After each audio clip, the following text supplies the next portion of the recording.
Hello friends, नमस्कार। Welcome to my channel. तो चलिए स्टार्ट करते हैं आज का सेशन। ओके, तो आज हमारी प्रैक्टिस सेट नंबर 3 है। ठीक है, प्रैक्टिस सेट नंबर क्या है? 3 है। ओके, तो पहला क्वेश्चन है हमारा।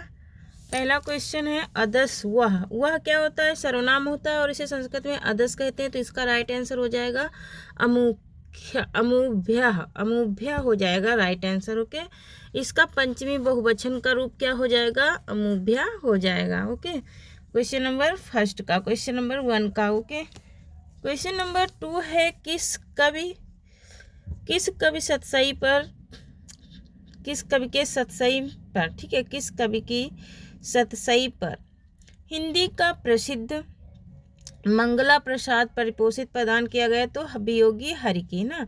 वियोगी हरि ने कई लोगों ने लिखा है ना। सतसई बिहारी ही नहीं, कई लोगों ने लिखा है। मतिराम भी लिखा है। उड्डयनम में कौन सी संधि है? ठीक है, उड्डयनम का छंद विच्छेद होगा उत धन डयनम। ठीक है, क्या हो जाएगा? उत धन डयनम। और ये कौन सी संधि है? तो ये व्यंजन संधि है। कस्तूरी कुंडल बसे आत्मकथा किसकी है? तो मैत्रेयी पुष्पा की है। किसकी है? मैत्रेयी पुष्पा की है। ओके, कस्तूरी कुंडल बसे मैत्रेयी पुष्पा की ये क्या है? आत्मकथा है। क्वेश्चन नंबर 5 है यहाँ पर। ओके, इन्होंने टोटल कितनी रचनाएं की है? तो 12 रचनाएं की है। कितने? मैत्रेयी पुष्पा ने। ओके, नेक्स्ट क्वेश्चन है हमारा। क्वेश्चन नंबर 5 है कृष्ण शोभती द्वारा लिखित संस्मरण कृति है। संस्मरण कृति क्या है? इनकी कृति कौन सी है? ये हमें क्या करना है? बताना है। हम हस्मत या फिर स्मृतियों का शुक्ल पक्ष या फिर सुधियों, यहाँ पर सुधियाँ होगा, ये गलत टाइपिंग है। ठीक है, सुधियाँ उस चंदन वन की होता है। ठीक है, चंदन वन की। संस्मरण और श्रद्धांजलियाँ क्या हो जाएगा? श्रद्धांजलियाँ। तो यहाँ पर राइट आंसर क्या हो जाएगा? राइट आंसर क्या हो जाएगा यहाँ पर? तो यहाँ पर संस्मरण जो है, संस्मरण किसका है? रामधारी का है। ठीक है, रामधारी दिनकर का है। यहाँ पर सुधिया उस वन की विष्णु प्रभाकर का है। ठीक है, विष्णु प्रभाकर का है। सुधिया उस चंदन वन की। और स्मृतियों का शुक्ल पक्ष किसका है? तो रामकमल राय का है। किसका है? रामकमल राय का है। ओके, अब यहाँ पर हम हस्मद, यही कृष्ण शोभती का संस्मरण है। ओके, ये संस्मरण है कृष्ण शोभती का। ओके, तो यही हमारा क्या हो जाएगा? राइट आंसर हो जाएगा। ओके, नेक्स्ट क्वेश्चन है हमारा। क्वेश्चन, हाँ एक मिनट। नेक्स्ट क्वेश्चन है हमारा, क्वेश्चन नंबर 6 है। वकील किस भाषा का शब्द है? तो अरबी भाषा का है। किसका है? अरबी भाषा का। षटक क्या है? एक प्रकार का छंद, एक प्रकार की युद्ध शैली, एक प्रकार का नाटक, एक प्रकार का गीत। तो यह एक प्रकार का क्या है? नाटक है। ओके, बहुत इंपॉर्टेंट क्वेश्चन है ये। ठीक है, मोस्ट इंपॉर्टेंट क्वेश्चन है।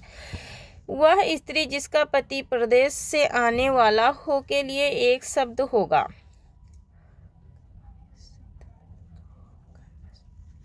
तो ये इसका राइट आंसर क्या हो जाएगा? वह स्त्री जिसका पति प्रदेश से आने वाला हो उसके लिए क्या होगा? यहाँ पर नायिका का नायक आने वाला। ठीक है, तो ये नायक आने वाला है, तो इसमें क्या हो जाएगा? तो अगस्मिक पतिका हो जाएगा। क्या हो जाएगा? अगम्यसित पतिका हो जाएगा। नी धातु की लड लकार मध्यम पुरुष एक वचन में रूप होगा। नी धातु का, नी धातु लड लकार मध्यम पुरुष एक वचन में रूप क्या होगा? यहाँ एक वचन का रूप बताना है, तो अयना हो जाएगा। क्या हो जाएगा? अनया। क्या हो जाएगा? अनया। ओके, नेक्स्ट क्वेश्चन है हमारा। नेक्स्ट क्वेश्चन है निराला की साहित्य साधना आलोचना कृति के कितने भाग हैं? निराला की साहित्य साधना आलोचना कृति के 3 भाग हैं। कितने हैं? 3 भाग हैं। और ये 1929 में, और एक 1972 में, एक 1976 में इन्होंने लिखी। यहाँ पर है अंकलेश का पर्यायवाची, तो कुबेर का होता है। ठीक है, क्या होता है? कुबेर का पर्यायवाची है। ठीक है, अभिज्ञ शब्द का विलोम होगा अभिज्ञ। ठीक है, अनभिज्ञ का अभिज्ञ होता है, ठीक है, भिज्ञ नहीं होता है, अभिज्ञ होता है, ठीक है। निबंध संग्रह साहित्यता के निबंधकार हैं, निबंध संग्रह, तो इसके कौन है, धर्मवीर भारती हैं, ओके, कौन है, धर्मवीर भारती। गांव के चारों ओर जल है, उपयुक्त वाक्य का निम्नलिखित में से कौन सा संस्कृत अनुवाद सही है, ग्रामं पतिता जलम अस्ति, या फिर ग्रामस्य पतिता जलम अस्ति, या फिर ग्रामस्य चसु दिशसु जलम अस्ति। तो यहाँ पर ग्रामम पतिता जलम अस्ति, गांव के चारों ओर जल है।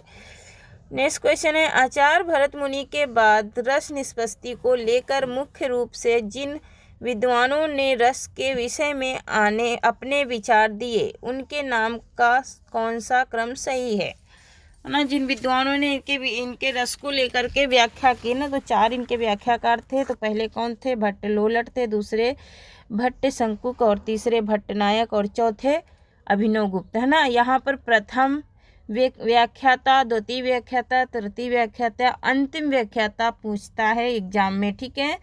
किसमें, भरत मुनि के पूछेगा कि निम्नलिखित में से भरत मुनि के चौथे व्याख्याता कौन है, भरत मुनि के रस के चौथे व्याख्याता कौन है, ऐसा क्वेश्चन पूछता है, ठीक है। यहाँ पर option number A right answer हो जाएगा। संस्कार शब्द में किस उपसर्ग का प्रयोग हुआ है, तो सम का हुआ है ना। जितने भी अनुस्वर वाले होंगे शब्द, ठीक है, जितने अनुस्वर वाले होंगे सब में सम लग जाएगा, ठीक है। और जितने तीसरे वर्ण वाले होंगे उसमें हलंत लग के पहले वर्ण में क्या हो जाएंगे, परिवर्तित हो जाएंगे। ये क्या है, व्यंजन संधि है, ठीक है।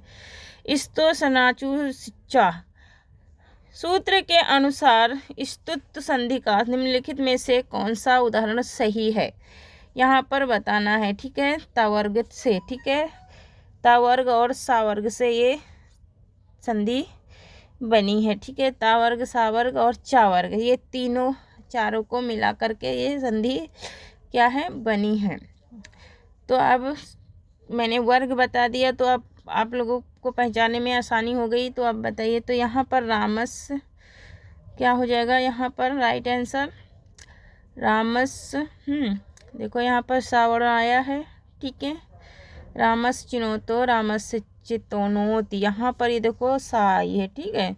तो इससे भी हम पहचानते हैं कि पहले वर्ण में क्या रहेगा, पहले जो शब्द रहेगा उसका लास्ट वर्ड सा रहता है, और जो अंतिम वर्ण रहता है उसमें लास्ट वर्ड सा रहता है, कौन सा, सीटी वाला। तुमुन प्रत्यय का प्रयोग निम्नलिखित में से किस अर्थ में होता है, तो के लिए के अर्थ में होता है। जैसे संप्रदान के लिए हिंदी में होता है, वैसे यहाँ पर तुमुन के लिए क्या होता है, के लिए संस्कृत में होता है। जैसे पढ़ितुम, गतुम, लिखतुम, सायतुम, है ना। तो यहाँ पर ऐसे ही शब्द होते हैं जहाँ पर तुम लगा होगा लास्ट में, ठीक है। शब्द के लास्ट में अगर तुम लगा ही, एक ट्रिक है, अगर पहचान सकते हैं ट्रिक से, तो जिस शब्द के अंत में तुम लगा हो वो समझ लेना कि ये तुमुन प्रत्यय है और उसका के लिए का बोध होता है। सुधन आगत बराबर स्वागत, इस संधि में निम्नलिखित में से कौन सा सूत्र है, तो इको यणचि है, कौन सा है, इको यणचि सूत्र है, और यण संधि का ये बोध कराता है, ठीक है। इको यणचि। आकाशवाणी दीर्घा, ये दीर्घ संधि का है। आद्य गुड़ा, ये गुड़ संधि का। वृद्धि रचि, ये वृद्धि का है, ठीक है। क्वेश्चन नंबर 20 है, मन की उत्तत वेदना, मन की उत्तत वेदना मन ही मन में बहती थी, चुप रह कर अंतर मन में कुछ मौन व्यथा कहती थी। दुर्गम पथ पर चलने का, दुर्गम पथ पर चलने का वो संबल टूट गया था, अविचल वह प्राणी भीतर से टूट गया था। उपयुक्त काव्य पंक्तियों में कौन सा रस अभिव्यंजित हो रहा है, तो यहाँ पर देखिए अगर टूटना, मरना कुछ भी आता है, टेंशन वाली बातों के शब्द आते हैं, तो वहाँ पर 101% करुण रस होता है, ठीक है। हम जो कुछ देख रहे हैं सुंदर सत्य नहीं है, यह दृश्य जगत भासित है बिन कर्म सिसावत नहीं है। इस उपयुक्त काव्य पंक्तियों में निम्नलिखित में से कौन सा छंद है? इसमें छंद बताना है, ठीक है। तो यहाँ पर हम लोग मात्राएं गिन लेंगे और बहुत ही जल्दी छंद हमें पहचान में आ जाएगा। तो 14 मात्राओं की यति से 28 मात्राओं वाला कौन सा छंद होता है? 28 मात्राओं वाला हरिगीत कौन सा होता है? हरिगीतिका ना, हरिगीतिका। और गीतिका में 26 मात्राएं होती हैं और हरिगीतिका में 28 होती हैं ना। तो यहाँ पर देखिए, हम जो यहाँ पर गिनती गिन लीजिए, मात्राओं की समझ में आ जाएगा, ठीक है। जब भी हमें छंद पहचानना हो तो हम लोग मात्राएं गिनेंगे और बहुत ही आसानी से छंद को क्या करेंगे? पहचान लेंगे, ठीक है। ओके।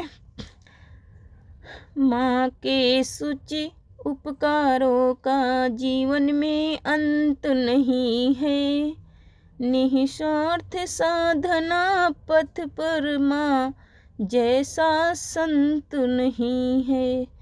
ये कौन सा अलंकार है? तो ये प्रतीप अलंकार है। कि कौन सा अलंकार है? प्रतीप अलंकार है। जहाँ पर सा सी से का बोध हो जाएगा, ठीक है, वहाँ पर प्रतीप अलंकार या फिर कौन होता है? उपमा अलंकार होता है। लेकिन यहाँ पर माँ की तुलना की जा रही है किसके? निस्वार्थ साधना के उपकारों से, साधना पथ पर, मतलब उनकी साधना के उपकारों की तुलना हो गई है, ठीक है ना। अर्थबोध कराने के संदर्भ में निम्नलिखित में से कौन सा कथन सत्य है? जो अर्थ का बोध कराता है उसमें कौन सा कथन सत्य है? यहाँ पर अविधा शब्द शक्ति, यहाँ पर लक्षणा एवं व्यंजना दोनों शब्द शक्तियाँ अविधा पर आश्रित होती हैं, ठीक है। अविधा और व्यंजना ये दोनों आश्रित होती हैं, ठीक है। तो इसलिए यही कथन क्या है? राइट है। कंकड़ कड़ित रंजित नूपुर थे, हिलते थे छाती पर हार, मुखरित था कलरव गीतों में, स्वर लय का होता अभिभार, बिछड़े तेरे वह अंगिन पुलक, स्पर्श का पता नहीं, मधुमय चुंबन करता रे आज न कुछ ता नहीं। इसमें कौन सा इसमें कौन सा क्या है? सॉरी, यहाँ पर निम्नलिखित में भाषा की प्रमुख प्रकृति कौन सी है? तो जटिलता से सरलता की ओर, ठीक है, जटिलता से सरलता की ओर। ओके, ठीक है। नेक्स्ट क्वेश्चन है हमारा, निम्नलिखित में से कौन कवि कालिदास से पूर्ववर्ती है ना?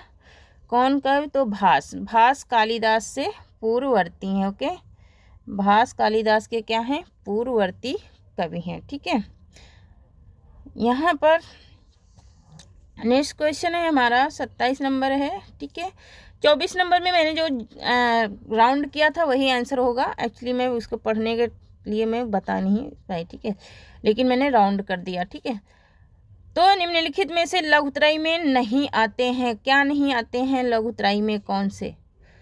ठीक है, लघुत्रयी में नहीं आता है तो ऋतु संहार नहीं आता है, रघुवंशम, कुमार संभवम और मेघदूतम आता है, ठीक है। लेकिन यहाँ पर ऋतु संहारम नहीं आता है लघुत्रयी में। तो जो कालिदास की रचना है ये लघुत्रयी में नहीं आती है, ऋतु संहारम, ठीक है। इसमें 6 ऋतुओं का वर्णन है। 28 नंबर क्वेश्चन है, चरणदास चोर किसकी नाट्य कृति है? तो हमीब तनवीर की है।